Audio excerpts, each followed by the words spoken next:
Okay, we are on Daf Chaf Dalid Amud Aleph. If you're following the art school, that is 24A2. Hamaftir ben Navi. Hu pores al Shema. So the one that says maftir on the Navi, he's the one who is pores al Shema. So we already had this idea, right? We already had this idea before of pores al Shema. And what does pores al Shema mean? We explained that it means that he is the one that breaks the Shema in half. That's how we explained pores al Shema, correct?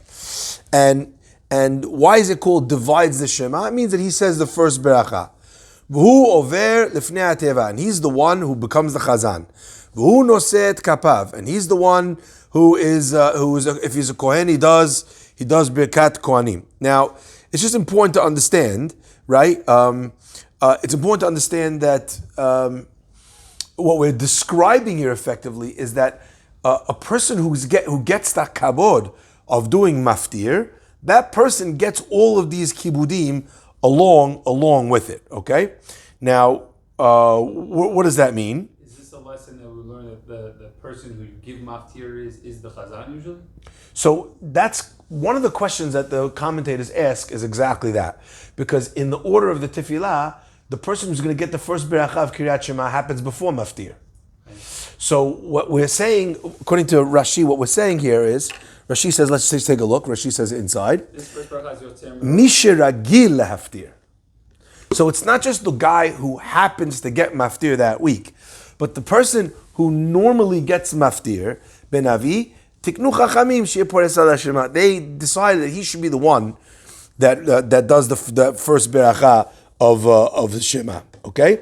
And the Gemara then continues and says that not only does he get Shema, but he also becomes the Chazan for Amidah. It's not the same Chazan in our case now. The person who says Yotzei Me'orot. It wouldn't necessarily have to be, and that's right from here. You see that. Wow. Okay. Now the Gemara says, all right. So he gets the repetition of the Amidah, which includes Kedusha, and also if he's a Kohen, hu noseh et kapav. Now, the question you have to ask is, the obvious question is, every Kohen goes up in the whole shul. So what are you giving this guy specifically when you say v'hu noseh et kapav? So there seems to be two different opinions as to what this means. One opinion is that there's a primary Kohen. So in other words, there's all the Kohanim, and they say everything, but there's one Kohen that he's the one that starts with the beracha. Baruch atah Adonai Elokeinu melech haolam. So he's like the leader. I mean, in our day, wow, Baruch mechayem metim. Unbelievable. Let's see the eye. Wow. Shtabach shemo. It's unbelievable. That is it's a proper miracle. Come, let's show them the rock. Guys, if you want to see what a miracle happens when you come to learn with Masechet Megillah, people, this came through. Look, just so you understand the size of this. This banged through his windshield on the way home from Tuesday night class, shattered the windshield, bounced on the dashboard, hit him in the eye. And the doctor said he should have lost his eyesight, and he got the black and blue mark on top and on bottom of his eye. He was 80 miles an hour. He should not be alive, but Hashem preserved him to finish Masechet Megillah and many other Masechtot with us. Hazaku Baruch. Very special. Hold on. Just take a look. Give us that is unbelievable. What a zechut. Good. What is it? You guys want to see? Hold on. The Zoom guys want to see. Shuf. Wow. Oh my God. Yeah. Morris, you know a lawyer? I know a Toyota dealer. You know a Toyota dealer? Oh my God. If he was driving the Tundra, it would have been higher, so maybe it would have hit him in the neck. Okay. He's the Chazan. Coming back, yes. Repetition. How does he leave to do the Kohanim? Oh, excellent question. Okay, so we'll come back. Yeah. I'll mention this question in a minute. What does he do? So the first opinion is that he's the Kohen. Now, by the way, I don't know if you ever saw this. You ever see when they invite all the Kohanim up to the what's it called, to the chuppah? Yeah. But they give one guy the microphone. Sometimes Charles Towell takes it, but assuming that Charles did not take the microphone, you give it to one guy. and he's the guy who's leading the Kohanim. So in our day, it's with a microphone. But the first opinion is that what it means is that you gave him the zechut of being the one that leads the beracha. Okay?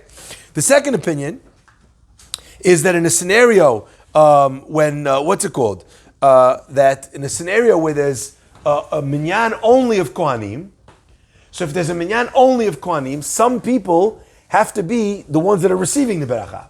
So therefore, the Mishnah is telling you that this guy gets first dibs on giving the beracha. Wow.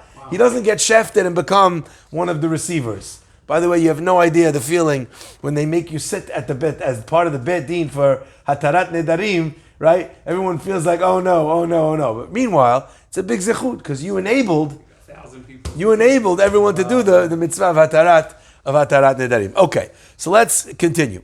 So those are two different opinions as to what it means that he gets to do this zechut of Kohanim. Now, what Jonah asked is basically, if he's also doing the chazara, so how is he doing birkat Kohanim? So we now have a Kohen amongst us, and he will tell you that what's the halacha? Is the Kohen allowed to do birkat Kohanim?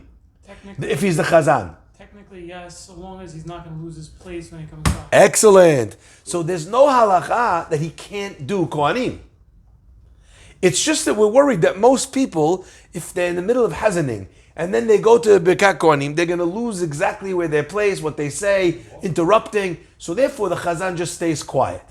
By the way, what do you do if there's no Kohen other than the guy who's a chazan? Number one, you don't ask him to be chazan. But assuming you already asked him to be chazan, and assuming that the guy could do it without getting mixed up, turns around from where he's standing, and he blesses the congregation. I did it once over here, people lost their minds. Rabbi, what are you doing? He's a chazan, he's not allowed to do it. I was like, stop making up halachot. Okay, let's continue. Says the Mishnah, V'hu noseh et kapav.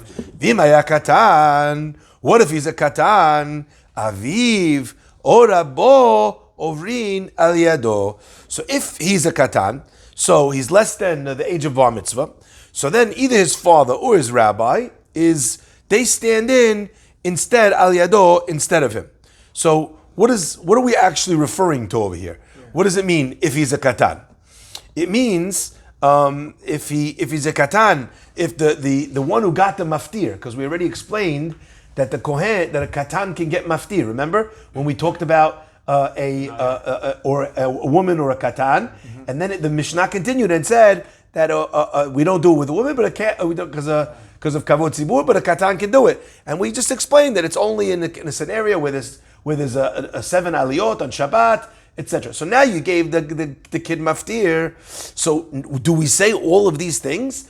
In order to do these things, to be the hazan, you need to be gadol. So the Gemara answers, so in that case, aviv or rabo ovrin al yado. They do it in his stead. Okay, let's continue.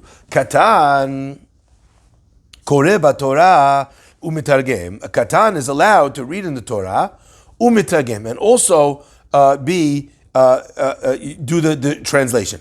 Aval eno koreh b'Torah. But sorry, I skipped a bit. Aval eno pores al shema ve'eno over lifnei hateva. He can't lead the service in terms of dividing the Shema, which we explained is the berachot of the Shema, and he can't do the chazan for chazara. Why? Because the chazara's point is to fulfill people's obligation in the Amidah, and this guy is not mechuyav himself as a katan. The Gemara continues, but he can't do birkat kohanim to do for the people. Now, this is actually interesting because we have children do go up for kohanim, right? So what are we referring to? Teaching, no? We're talking over here where he's the only kohen. Oh. Okay? So when he's the only kohen, let's say all the adults are going, the kids will go with them. But if there's no adults, only a child kohen, then he does not go up and do the beracha. Okay? However, let's continue. V'enoset kapav. Pocheach, someone who doesn't have shoes. Okay? Or, now there's different opinions as to what it means. Let's look at Rashi for a second. Rashi says, Masechet Sofrim, Mifaresh, Kol Shekar'av Nir'in. Arum v'yachef mitargem artilai upachach. So, Over here it's saying, Rashi is saying that it refers to someone who doesn't have, whose legs or his thighs are exposed, okay? Sorry? Shorts. Thigh. That's calves. Thigh is shorts, though, no? No. Your thighs, yeah, that's Speedos, maybe. Jonah, what's going on? What's Atlantic Beach is different than Deal, huh? Okay. Right? So Kosher Kira'av Nirin. So the Gemara says, if he's pocheach, let's say his legs are exposed. But now there's other opinions that say the opposite. That he's let's say wearing pants or shorts, whatever, but he is not wearing a shirt. Pocheach, pores et shema umitargem. Still, if he has his legs exposed, or according to the other opinion, if he's not wearing a shirt but he has pants on, he's still allowed to read from the Torah. But he's not allowed to go to read from the Torah. Okay. He's allowed to divide the Shema and interpret, but he cannot read from the Torah because it's bizayon to the Torah, and he can't go in front of the Teva because also we keep saying that there's not kavod for the Keilah to have someone like that lead the Keilah. And he does not, if he's a Kohen, he does not do Birkat Kohanim. With or without anybody else, by the way. Suma, what if someone is blind? He's allowed to do this, the Birkat Kriyat Shema, and serve as the person who's interpreting the Pesukim. That's considered like a minor role, both of those things. And that's why in both cases, Pores et Shema and Mitargem is considered together. Rabbi Yehuda says, Kol shelo ra'a meorot miyamav. Let's say you have someone who never saw meorot, he never saw the sun, the stars, the moon. He never saw any of these illuminating bodies in the sky.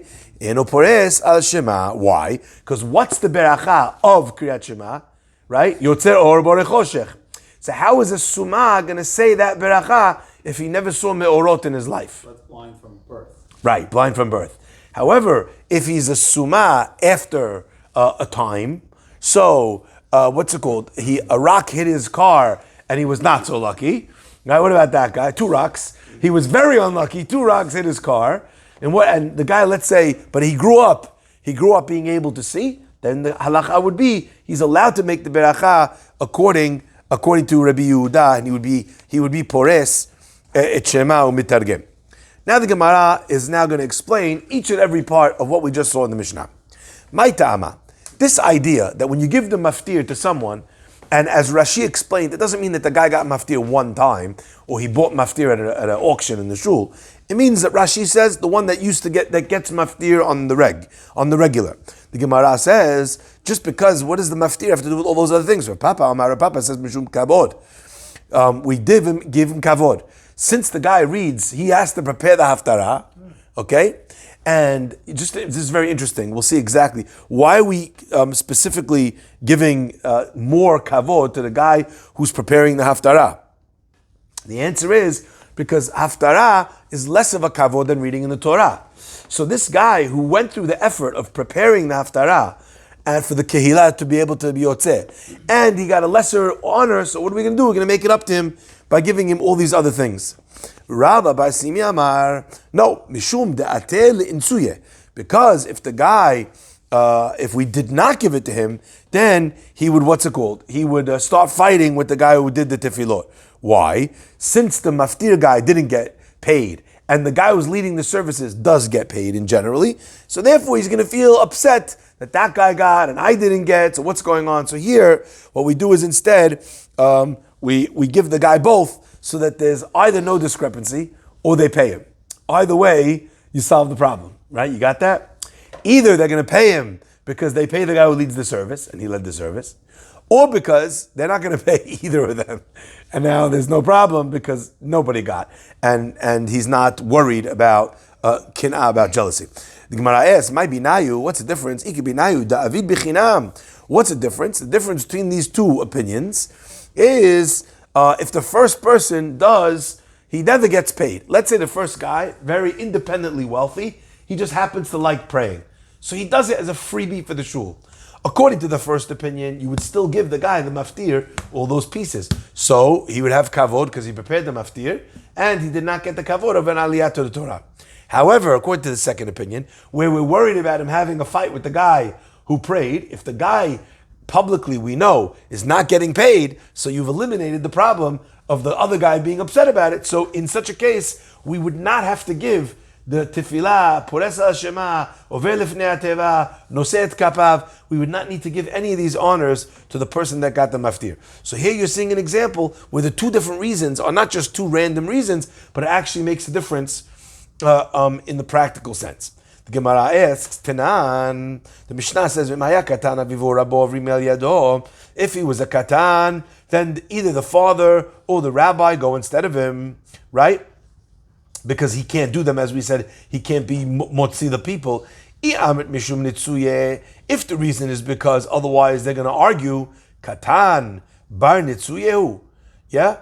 Are we worried that this little kid who's 10 or 11 years old is going to break out into a fight between him and the chazan, right? So you see, if we're giving it to the katan, even though he's not going to fight, what does that tell you? Can't be the reason before. Can't be the reason why we're giving it. So therefore, from the Mishnah saying that the katan retains the right to do it, and even transfers that right to his father or his rabbi, what's it called? Therefore, we're going to give it. The Gemara says, Elamai. So let's go according to your opinion. That the reason is because we give kavod. That if you gave the guy maftir, and that's not as much kavod, and he had to prepare it, it's not kavod, so therefore we give him the kavod. My mishum kavod, that doesn't make sense. Katan ba kavodu. Is the kid someone that's going to get upset if he doesn't get the kavod instead because he got maftir instead of reading the Torah? That's also not such a relevant answer. Ela ika kavod aviv ukavod rabo. Rather, what are we going to say instead?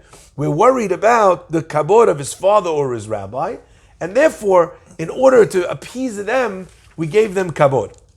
Hachanami, so over here too, have you ever met Jews? Well, you think the father of the bar mitzvah boy is not going to throw a hissy fit if he's upset about something that happened with his boy? That's his boy up there. So therefore, the same way you're going to answer, it's kavod aviv, kavod rabo we're worried about. So we're also worried about the arguing of the rabbi and the arguing of the father. Okay?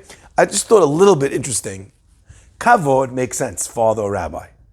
Arguing, I understand the father. What is the rabbi going to argue for? He knows the halakha. Right? If I had to choose one of these that fits better with aviv and rabo, it would be kavod. No, it would be kavod. Not the fighting. Why? Because the father's going to fight because he doesn't know difference. What do you mean? You gave my kid maftir, you didn't give him other things? Because you don't know difference. The rabbi, why did they give the kid those things? Because he can't be motzi the people. You see? So from the aviv part, it makes sense that it's equally possible to be either. From the rabo part, it's a little bit more difficult for me to understand why we would lean towards nitzuye, which means fighting, than kavod. Let's continue. And also, a kid would be happy what he gets. Sorry? A kid would be happy whichever they get. Well, no. So the Gemara said on that was the proof of the Gemara. The answer to that is, so if you were, what about the other side, kavod? So what would be your answer? The answer would be, even though the kid doesn't care, but the adult that's accompanying him cares. Right. So the Gemara says, okay, even though the kid's not going to fight, the adult that's accompanying him is going to fight. So I have only one answer to this question. Why did the Gemara think fighting and kavod are the same?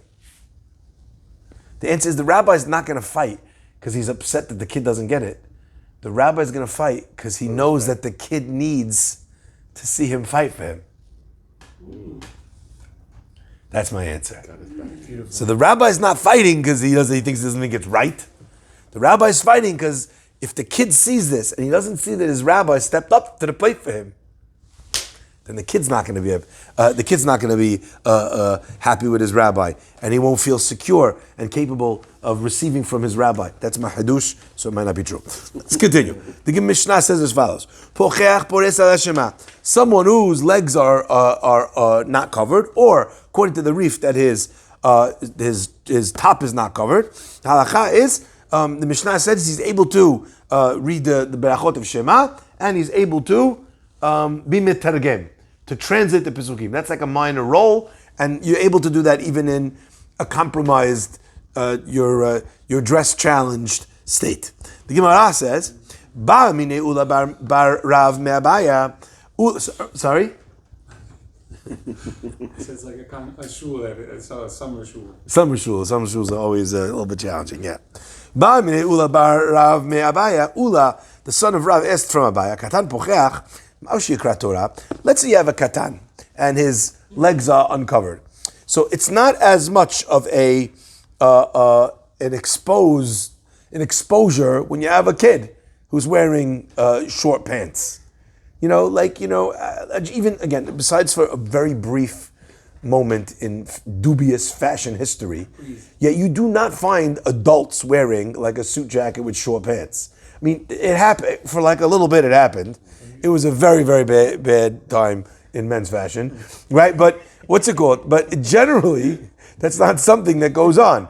With kids, it happens all the time. So like, if you saw a man in shul wearing shorts, you maybe be like, "Aib."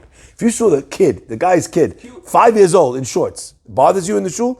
No. So therefore, the Gemara is asking, what would be the halacha for a katan pocheach? Would that be okay for him to read the Torah? Because remember, we said the Torah, it's not kavod for the Torah for the person to read pocheach. Is that the case also by a child? The Gemara says, Amaleh, Abaya says, v'tibay lecha arom. What about not even a little bit unclothed? What if he's naked? Okay, the Gemara does not mean that the guy is bezilit running around, swaying in the breeze. The Gemara over here is referring to a state of being uncovered more than pocheach. But for sure, we're not talking about where his erva is exposed in front of the Torah. That for sure not. But the Gemara is explaining, at least according to the most opinions, arum, where he's more than that, is that okay? Arum, my time, alo. Why would you say no? Mishum kavod tzibur, because of the kavod for the tzibur, it's not appropriate that a kid who's not wearing any clothes should be able to read the Torah.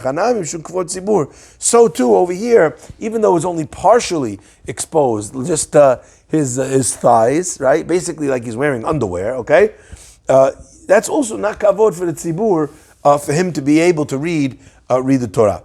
To me, it's shocking. By the way, the question is not that it's shocking the guy can't read from the Torah.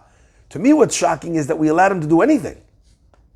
Chase him out of the shul, we're like, no, let him be Pores Shema, let him be Mitargem. How weird would it be if I'm reading, some kid in his underwear is like, and Hashem said, that is very strange.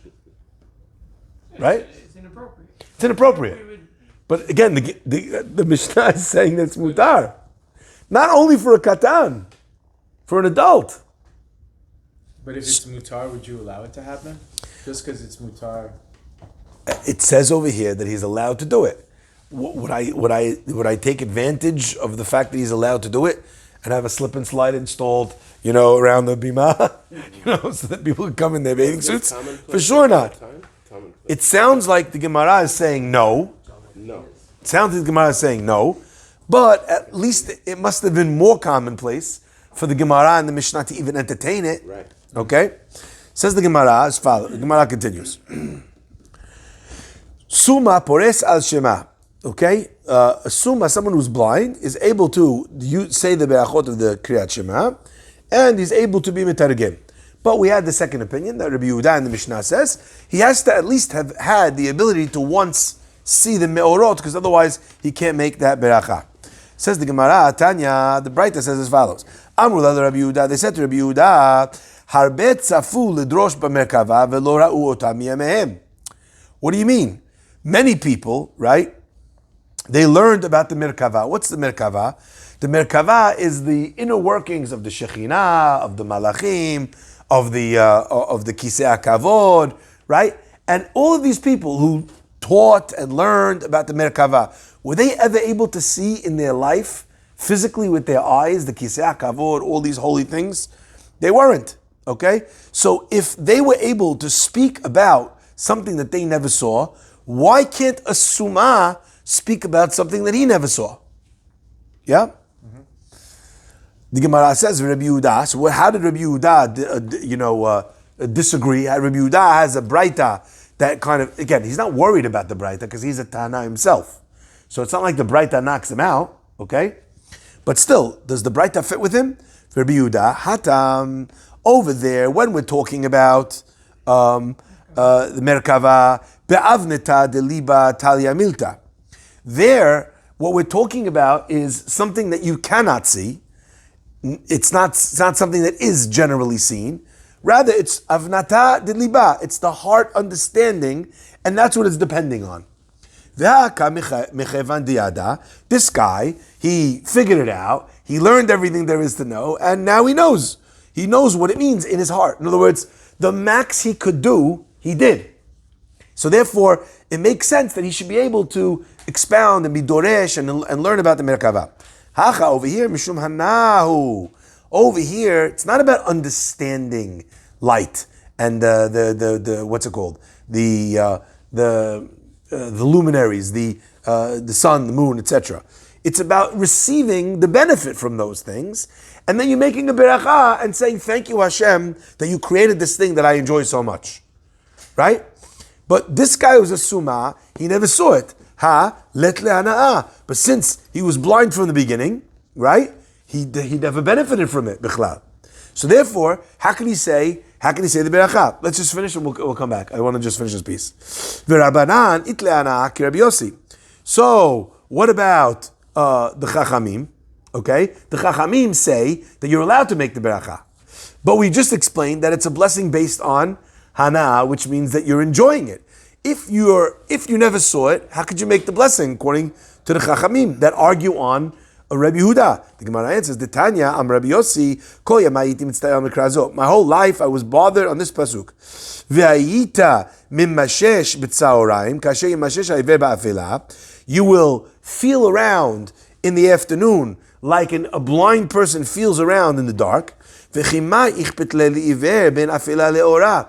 What difference does it make to a blind person if it's dark or day? So the pasuk is saying, this is how you should feel around. Like a blind person in the dark. The blind person, it makes no difference that it's the dark. Right? The Gemara answers, until I saw the following scenario. I was walking in the middle of the night, in darkness, I saw a blind person, and he's walking in the road, and he has a torch. He's carrying a big torch of fire in his hand. Why do you have a fire, a torch that you're carrying with you? You're blind. Amarli, he said, so long as I have a fire in my hand, people see me. And they save me from low lifes, or from from holes in the ground, from thorns, and from things that will tend to scratch you. So I'm carrying the fire so that other people see me, and then they can help me.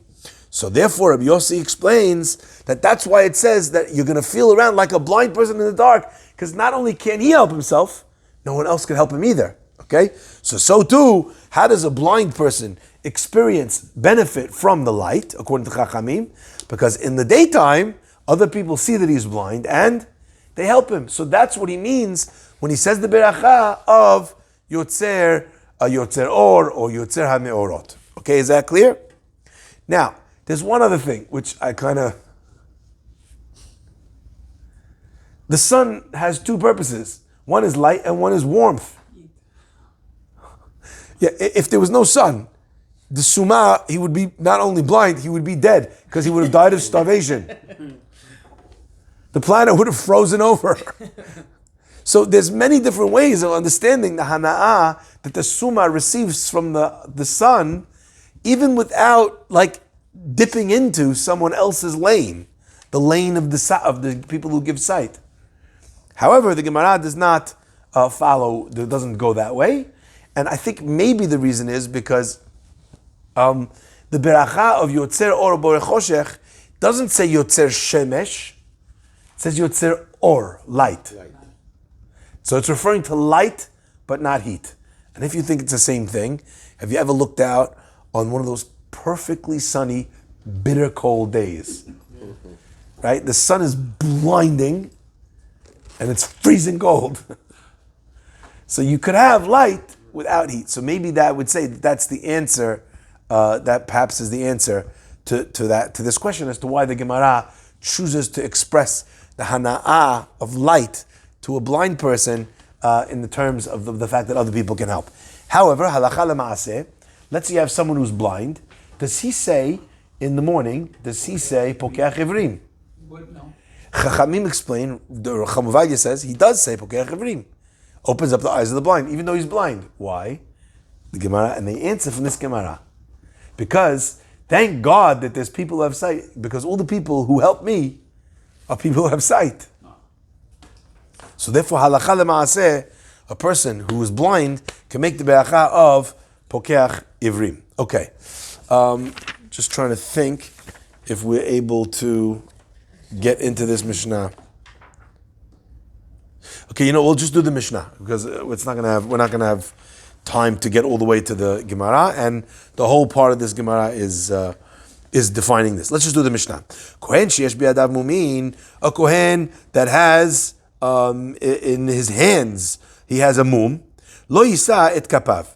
He should not do birkat kohanim. Rabbi Yehuda Omer, af mi shayu yadav tzivuot. Also, someone whose hands were tzivuot satim, right? If they are, the hands are stained with a color. Let's say the person is he's either a blacksmith, but again, from the dye, it wouldn't be about a blacksmith. It would be more about like a leather tanner or someone who works with materials. So if his hands are dyed, then also he should not do birkat kohanim. Why? Because the people see the hands and they'll get distracted by the hands. Now this is sorry, Covered under a talet. even under the talet, you could still oftentimes see the person's hands. Okay, We're not supposed to look at the Kohanim. you're not supposed to look at the kohanim. Now there's two different reasons that are brought why a person is not supposed to look at the kohanim. One reason is because Harry, Oh, sorry. why are we not supposed to look at the kohanim? I'm looking at you right now. No. During birkat kohanim, there are two Okay, reasons. From Hashem, basically, it's coming through. Can't look at this. So why are you not allowed to look at them? Holiness. Isn't it like Hashem? So one opinion says that the Shekhinah is coming, the Berachah of the Shekhinah is coming ben kishre etzbotehem, between their fingers. So therefore, you shouldn't look at it because out of kavod that you're not supposed to look at the Shekhinah, because in the Torah, what do we find? That people were punished for looking at the Shekhinah. Okay. The second opinion says, no, that's not anymore. That was only during the time of the Beit HaMikdash. Now, already that's not a problem. So why don't we look at the Kohanim during Birkat Kohanim? So if I'm not mistaken, the second reason that Tosafot brings is that you don't look at the Kohen because we don't want you to be disturbed to lose your train of thought in receiving the blessing. So it's mesiach dat. It causes the person to, yeah. So if the person is asking, should he be looking, should he not be looking, the halacha is he should not be looking. However, people are looking sometimes. And therefore the the Mishnah says that if you have a Kohen who has a blemish, so to speak, his fingers are, disfigured or whatever, some type of mum, so he does not do Birkat Kohanim. And if his hands are stained, with a dye, blue, whatever color they might be, also that's something that will distract the people. So again, you're seeing this concept that we're worried that the people are going to be distracted. I just think that there's something which is important to draw a conclusion from here, is that most people think that when it comes to kavanah and focus, the important person in the bracha relationship is the person giving it. Also the recipient. Like, did you ever think that when someone's giving you a beracha, like, you need to be focused on receiving that beracha? Like, why can't I be texting while someone's giving me a beracha on my head? They're just giving me a beracha. You have to receive it, no? Oh, so what we're learning over here is that there's a part that the recipient of the beracha is also getting. Now, it's not the Halabi custom. It's, I think, Egyptian that do it, and some other edot as well, that when they do Birkat Kohanim, anyone that's standing there, stands there with their hands like this. So it's not our custom, but I do it all the time. I do it not consistent, not always, but because I find that reminds me. So it might not be that I have to do it, but it's something that I want to do to remember. Catch the beracha, Shlomo. Catch it. Don't let it, don't let it slip. Don't let your mind, disappear. The focus of the beracha is very important. So, and why where are we seeing that? Because we're seeing over here that the Gemara is saying because it's going to cause the people to look at him. Why are we worried the people are going to look at him? And they're losing focus on during the beracha, and therefore that can be a problem. Okay. Now we'll see as we go through the Gemara a little bit more about this. But before we do, I just want to show you Rashi, like I said before. Rashi says, "Lefi sha'am mistaklim bo v'omrim al b'sech chagiga." In Masech Chagiga we taught, "Hamistakel b'kohanim b'sha'a shenosin et kapehen." Someone who looks at the kohanim when they're lifting up their hands, enav kehot. He loses, his eyes darken. He loses his ability to see to a degree. Lefi sha'shechina shoreh al yedehem, because the Shekhinah rests on their hands. And if you take a look over there, you see that little chet? You see at the end of Rashi, there's a little chet. Yeah. Rashi at the end of the line, Yedehen. Take a look across. Chet. What does it say? V'ayin ma shekatav tosafot b'chagigat tet zayin. Devrei ha'matchil b'kohanim. Lidchot pirush Rashi. Tehacha. Ve'echlitu atam al pi ha'Yerushalmi mishum hesech hadat. Tosafot, in the second answer, the one that I just quoted to you, Tosafot says that was only during the time of the Beit HaMikdash. But now that we don't have the Beit HaMikdash, the reason for that is Hesech Hadat, that the person will lose their focus. Yeah, exactly. And therefore, we don't want someone to do that. Baruch Adonai Le'olam. Amen ve'amen.